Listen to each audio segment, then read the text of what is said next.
Hello guys, I hope you all are doing well. आज की video में बात करने वाले हैं कनाडा वर्क वीज़ा। मतलब मेरे पास वीकली बेसिस पे आ जाते हैं एक आधा मैसेज कि भाई कनाडा का वर्क वीज़ा के बारे में बताओ कि कैसे अप्लाई करना है, कितने पैसे लगते हैं और क्या जॉब्स होती हैं, कितनी सैलरीज होती हैं। तो आज ये वीडियो बना रहा हूँ मैं, और इससे पहले मैंने वीडियो बनाई थी शायद 2023 में इसके ऊपर। तो 3 साल के बाद मैं वीडियोस बना रहा हूँ, और वो उस टाइम पे मैं कोची में था जब माल्टा के सबमिशंस होते थे वीएफएस में। कोची के अपॉइंटमेंट्स नहीं मिलती थी, मुझे अभी भी याद है। तो कनाडा का वर्क वीजा के ऊपर ये वीडियो है। वीडियो को लाइक और चैनल को सब्सक्राइब और शेयर जरूर करना। वीडियोस को इंस्टाग्राम पे आपको लिंक मिल जाएगा, आप इंस्टाग्राम पे फॉलो कर सकते हैं। तो आज मैं बात करता हूँ कि भाई कनाडा में कौन सी जॉब्स होती हैं, कितने पैसे लगते हैं, कैसे अप्लाई कर सकते हैं, कैसे जा सकते हैं। LMIA, labour market impact assessment, इसको लोग लीमिया, LMIA कुछ भी कह देते हैं, उसके बारे में बात करने वाले हैं। तो अब यहाँ पे कनाडा, मतलब कनाडा का जो वर्क वीजा है ना, ये 2000 जब से मैं देख रहा हूँ, 2016-17 से मैं सुन रहा हूँ ये, तब से ये चलती आ रही हैं चीजें। उससे पहले से चलती आ रही हैं, बट जब से मैं देख रहा हूँ 2016 से ही सारी चीजें मैं देखते आ रहा हूँ, तब से चलती आ रही हैं। स्कैम भी हो रहे हैं 99% और 1% काम भी हो रहा है। और जो LMIA होता है, LMIA labour market impact assessment, कुछ एजेंट्स हैं जिनको LMIA के फुल फॉर्म ही नहीं पता है कि LMIA होता क्या है। वो कहेंगे जी हम आपको लीमिया दिलवा देंगे, जिसकी फीस भी उन्हें नहीं पता है कि फीस कितनी होती है। उसकी actual fees I guess 11 something dollars है, अब बढ़ चुकी होगी। वो उन्हें बोलते हैं कि हम 20-25 हजार में आपको LMIA दिलवा देंगे। और जबकि जो एक्चुअल मैंने बोला ना 1%, कि 1% लोगों का शायद होता है, हुआ है, मैंने खुद देखा है। जो ट्रक ड्राइवर्स में जाते हैं, या जो शेफ में गए, या जो हेल्थ केयर में गए कनाडा, या जिनके वहां पे लिंक्स हैं, जिनके रिलेटिव्स हैं कनाडा में, उनके बिजनेस हैं, उन्होंने जो किया, उनका खर्चा आता है 25 से 40 लाख रुपए। जो 1% लोग जाते हैं, और जो हेल्थ केयर है 0 पॉइंट समथिंग परसेंट में जिनकी परसेंटेज आती है, वो LMIA का थोड़ा बहुत खर्चा करके वो पहुंच जाते हैं। बट वो लाइक आप कह सकते हो कि 0 पॉइंट समथिंग परसेंट में आते हैं हेल्थ केयर वाले। उनके अलावा अगर हम देखें, जो ट्रक ड्राइवर जाते हैं, शेफ जाते हैं, या जिनके रिलेटिव्स होते हैं, LMIA के ही 20 से 25 लाख रुपए चार्ज किए जाते हैं। 20-25 नहीं तो 15 से 20 लाख रुपए एटलीस्ट। फिर उसके अलावा एजेंट के, और फिर उसके अलावा सारे प्रोसेस के, एंड में आके उसके कितने पैसे लगते हैं। तो जो लोग सोचता है कि हम इंडिया में हैं, जिसका काम सिर्फ क्या रात में वीडियो फोन निकालना और वीडियोस देखना उन एजेंट्स की, जो मेडिकल करवा रहे हैं इंडिया में आपसे, 10 हजार में आपको कनाडा भेज रहे हैं, 15 हजार में भेज रहे हैं, 25 हजार में भेज रहे हैं, 50 हजार में भेज रहे हैं। वेयर हाउस की जॉब पे, क्लीनिंग की जॉब पे, डिलीवरी की जॉब पे, टैक्सी ड्राइवर की जॉब पे, ट्रक ड्राइवर की जॉब पे। तो वो सिर्फ आप लोगों को वीडियो ही बेच रहे हैं। मतलब वो सिर्फ आपको अपने ऑफिस ही बुलाना चाह रहे हैं, आप लोगों से मेडिकल करवाना चाह रहे हैं, 3-4 हजार उसमें बचा के आप लोगों से ये कैनेडियन स्टैंडर्ड की CV बना के ऑनलाइन एप्लीकेशन करेंगे 1,000 बंदों की। या वो आप लोगों से ये कह सकते हैं कि हम आपके बिहाफ पे एप्लीकेशन कर सकते हैं, जिसके चार्जेस 20,000 है। जॉब लगी तो आपका लक, नहीं लगी तो हम कुछ कर नहीं सकते। या तो वो उनका काम ये हो सकता है और ये करेंगे। एक्चुअल रियलिटी है कनाडा की। और सबसे ज्यादा मार्केट में जो स्कैम होते हैं वो कनाडा के ही होते हैं। और ये पंजाब, गुजरात में और हैदराबाद साइड में होते हैं। नंबर 1 पे पंजाब में स्कैम होते हैं, फिर गुजरात में, फिर हैदराबाद में, तमिलनाडु वगैरह में स्कैम कनाडा के सबसे ज्यादा होते हैं। पंजाब हरियाणा तो नंबर 1 पे आता है जब कनाडा की बात आती है स्कैम्स में। जबकि फिर से मैं बोल रहा हूँ, होता सिर्फ 1% लोगों का है, और जो 25 से 30-40 लाख रुपए दे के जाते हैं।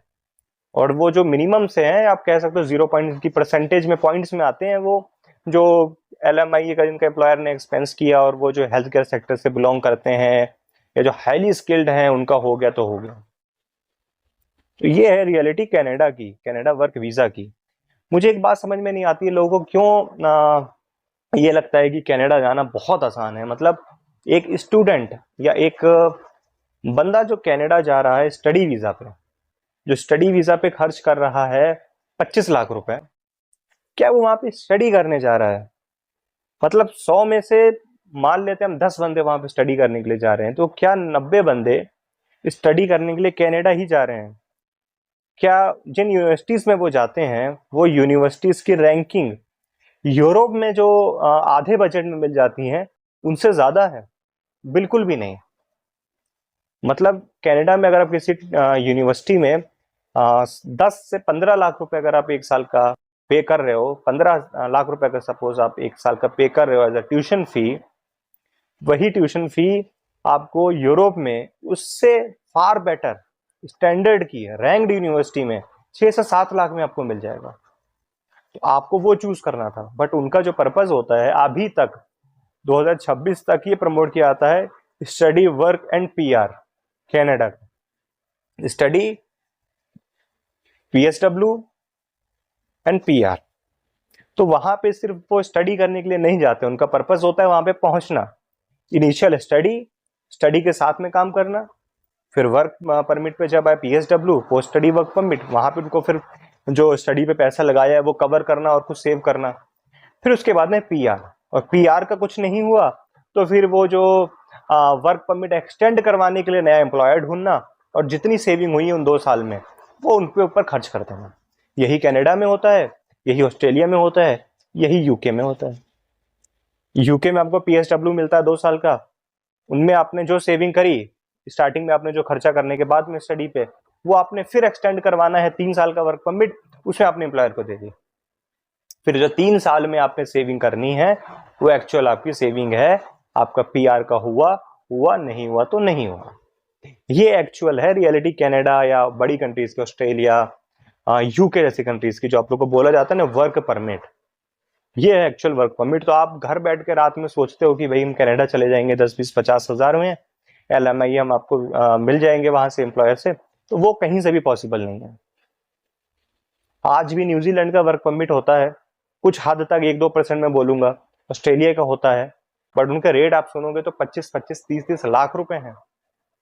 बहुत सारी वीडियोस हैं। अगर 100 में से 1-2 बंदों का काम हो रहा है तो ये माना जाएगा कि वो काम नहीं होता है, क्योंकि वो 1 से 2% से ज्यादा है भी नहीं ना। वो तो वही है ना जो अफोर्ड कर रहे हैं 20-25 लाख रुपए, 30 लाख रुपए, और वहां पे भी चांसेस हैं रिजेक्शंस के, या चांसेस हैं पैसे खोने के। तो ये सारी चीजें फिर जब बंदा समझता है, जब खुद रिसर्च करता है, कई बंदे चैट जीपीटी यूज करते हैं कि चैट जीपीटी पे देखते हैं उस पे क्या आता है, जैसे कि चैट जीपीटी पे हर एक बंदा रोज अपडेट करता होगा। चैट जीपीटी तो आपको वही दिखाएगा ना जो आर्टिकल्स हैं, वो सारे 100 आर्टिकल्स को एक में जोड़ के आपको उसके सामने डाटा शो कर देगा आपको, और आपको लगेगा जी सही है। जैसे कि पोलैंड का लोग देखते थे कि पोलैंड का वीजा रेशियो क्या है, तो जिन आर्टिकल्स में ये लिखा है कि पोलैंड का वीजा रेशियो अभी 80% है, और वो शायद 2011 का है, 2012 का, 2022 में है, वो आपको वही दिखाएगा। वो अभी ये थोड़ी दिखाएगा कि 2023 के बाद में वीजा रेशियो 10 से 15% का रहा है। वो भी उनका जिनको अपॉइंटमेंट्स मिली हैं, जिनको अपॉइंटमेंट्स नहीं मिली वो तो बहुत दूर की बात है। तो अगर आज मैं एक आर्टिकल डाल रहा हूँ इंटरनेट पे जिसमें ये मैं लिख रहा हूँ कि भाई पोलैंड का वीजा रेशियो 2023 के बाद में सिर्फ 10 से 15% का रह चुका है, वर्क परमिट सबके आते हैं, लेकिन अपॉइंटमेंट्स इनको मिलती हैं, उनमें से मान के चलो कि 10 से 20% लोगों का वीजा आ रहा है। तो वो जो मेरा आर्टिकल है उसको रिसर्च करेगा, उसको देख के आपको सामने वो डाटा शो करेगा कि हाँ ऐसा है तो ऐसा भी है, तब लोगों को समझ में आएगा। लेकिन आज के टाइम पे कौन ये करना चाहता है? तो कनाडा की जो सिचुएशंस हैं, कनाडा की जो चीजें हैं वो यही है कि भाई जो वहां पे है वो तो देखो वीडियो बना रहा है, कुछ लोग वीडियोस बना रहे हैं, यहाँ ऐसा नहीं होता है। अब कुछ क्या कर रहे हैं कि भाई जो वीडियोस भी बना रहे हैं सब्सक्राइबर्स गेन के लिए, व्यूज बढ़ाने के लिए, और फिर एंड में आके यही बोल देते हैं जी होता कुछ नहीं है। या फिर उनका क्या है कि भाई कोई एक अमाउंट ले लेना आपसे, कैनेडियन $500 आपके लिए एप्लीकेशन करने का, उनका एंड में आके यही हो जाता है। जो यूरोप में गए हुए हैं उनका भी यही हो जाता है। आप आज देखो जो यूरोप में गए हैं बंदे, कुछ अगर मैं यूट्यूब चैनल से अगर आप कुछ देखोगे, जो खुद गए हैं यूएई से टूरिस्ट वीजा पे, यूएई से टूरिस्ट वीजा उनको मिल गया, पोर्चुगल का या स्पेन का, इटली का, स्विट्जरलैंड का, वहां से वो पोर्चुगल भाग गए, स्पेन भाग गए, और आज वो वीडियोस बना रहे हैं जी आप कैसे आ सकते हो, वर्क वीजा पे आ सकते हो। आपने डिफॉल्ट करा है, आप टूरिस्ट वीजा से गए हो, इलीगल स्टे करा आपने, ठीक है, आपने वहां पे इलीगल स्टे किया, टूरिस्ट वीजा पे आप रुक गए, वहां पे असाइलम आपने ले लिया, कुछ भी आपने किया, और आप वीडियोस बना रहे हैं कि आप कैसे वर्क परमिट ले सकते हैं। या आप वीडियोस बना रहे हैं ऐसी कंट्रीज पे, लग्जमबर्ग, फिनलैंड, ताकि आपके पास ऑडियंस ज्यादा आए और वीडियोस को देख रहे हैं लग्जमबर्ग की, फिनलैंड की, 1000 बंदा सपोज आपको कांटेक्ट कर रहा है एक मंथ में, आप 100 मान के चलो, और आप उनको दे रहे हो कोड किसका, पोलैंड का। इसका वर्क परमिट 20 से 25 हज़ार में मिल जाता है, ना वीजा रेशियो है ना अपॉइंटमेंट है, और उन 100 में से 10 बंदे आपका कराएंगे, बात वहीं खत्म। तो लोगों का मोटिव ये है।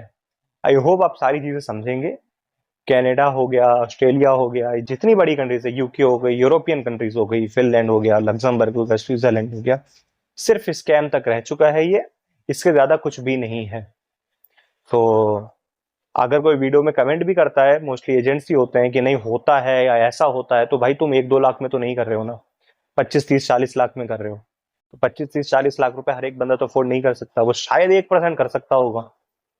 तो अगर आपको लगता है पूरा इंडिया 1% में आता है, तो वो तो नहीं है ना, पूरा इंडिया आप 1% से जज नहीं कर सकते। सो आई होप आप वीडियो पसंद आई होगी। वीडियो को लाइक जरूर करना, शेयर करना, ज्यादा से ज्यादा लोगों तक पहुंचे, स्कैम से बचे। इंस्टाग्राम पे नहीं फॉलो किया, इंस्टाग्राम पे फॉलो कर सकते हैं, डिस्क्रिप्शन में आपको लिंक मिल जाएगा।